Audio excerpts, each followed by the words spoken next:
Welcome back to Yahoo Finance Live. If you know a gamer out there, perhaps it's your offspring. They're probably stoked by the new release of the next-gen consoles between Xbox and PlayStation out with their consoles now. We've talked about this being a big battle between the two giants, but it could perhaps be one where both sides win. Let's break that down here with Yahoo Finance's Dan Howley, along with Brent Hill, Jefferies Analyst who covers the space. And Brent, I'll start with you here because that is the question mark. Obviously, there's been a lot of demand in lockdown in 2020. Talk to me about what you're seeing play out as both these consoles come to market.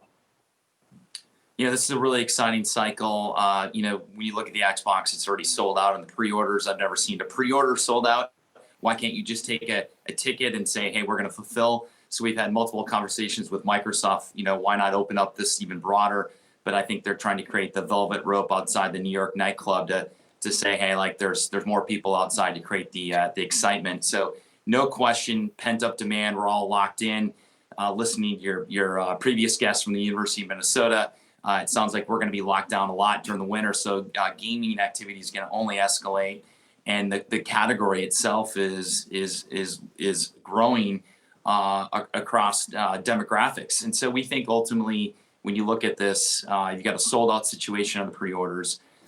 For gaming, for Microsoft, it's only 8% of the revenue. It's a lower margin business, but it is creating nice recurring revenue in their Game Pass and Xbox Live subscriptions that we continue to believe that investors, love what they're doing here. Many thought they would punt this business many years back, but it's good that they stayed, and their largest acquisition to date, now year to date, is in the gaming space. And Dan right now is juggling both, I believe, over there. Dan, what are you seeing when you have them in your hands? So I do have the Series X right here. This is it. It's just a big block, basically. Microsoft essentially said we're going to put the best we can as far as performance into a box, and they did just that. And then in my other hand is the PlayStation 5 right here. This is essentially the wackiest design I've seen out of a console. And the thing is, the reason for the size has a lot to do with the cooling, because the performance out of these is supposed to be worlds better than what they have right now in the current generation systems. And the more power you put into something like this, the hotter it gets. That's just how processing goes.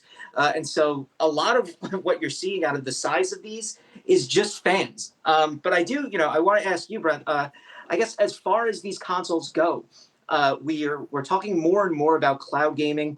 Microsoft, obviously, part of the appeal of the Series X is that they're going to have their Game Pass as part of it. And with that, Game Pass Ultimate, where you'll be able to play some of your Xbox games or all of your Xbox games eventually on your smartphone or your tablet. You won't necessarily need one of these. So do you think that this is the last generation where we'll have these absolutely, I'm trying to lift it up with my other arm, these absolutely massive consoles?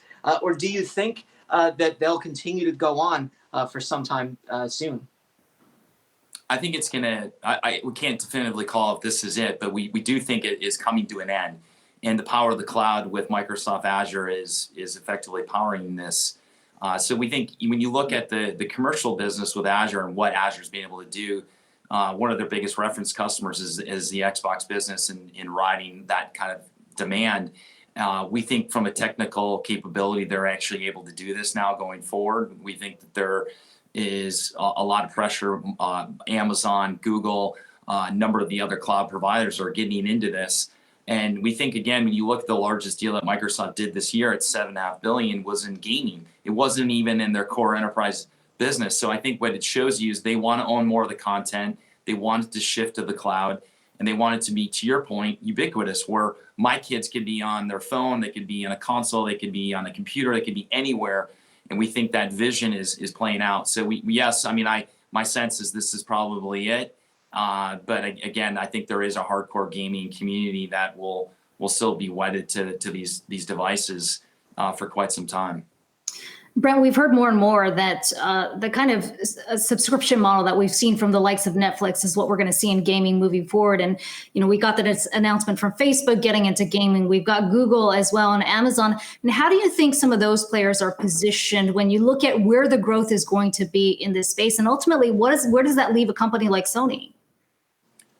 Yeah, I don't cover Sony, so I can't really talk to that, but I can talk to Facebook, Snap, and the rest of these vendors. So even you look at Snap's adding video games to their platform, and what we call snackable forms of video games, where you have 5 minutes between the Zoom call and you want to play a quick game to clear your mind. You're sitting waiting for a bus. You're in an airport, right? Those lightweight games, I think, are becoming a lot more attractive, and we've seen that continue to grow as a category. So we ultimately think that these vendors are all jumping in, and there's going to be diversions, right? We think Microsoft and Sony will own the hardcore gamers, and then the social platforms can own the lightweight gamers. So you want to play a game of backgammon with your mom in a remote situation, great, go to those platforms. So we think there's a real divergence, but ultimately the categories are big enough to support multiple vendors, and the overall growth of the entertainment industry is there to support both these angles that both companies are taking. Yeah, nothing wrong with backgammon with the mom. Gotta say, it might be a little bit different out there, but we'll see how the new console launches shake out. Brent Hill, Jefferies Analyst, Yahoo Finance's Dan Howley. Appreciate you both.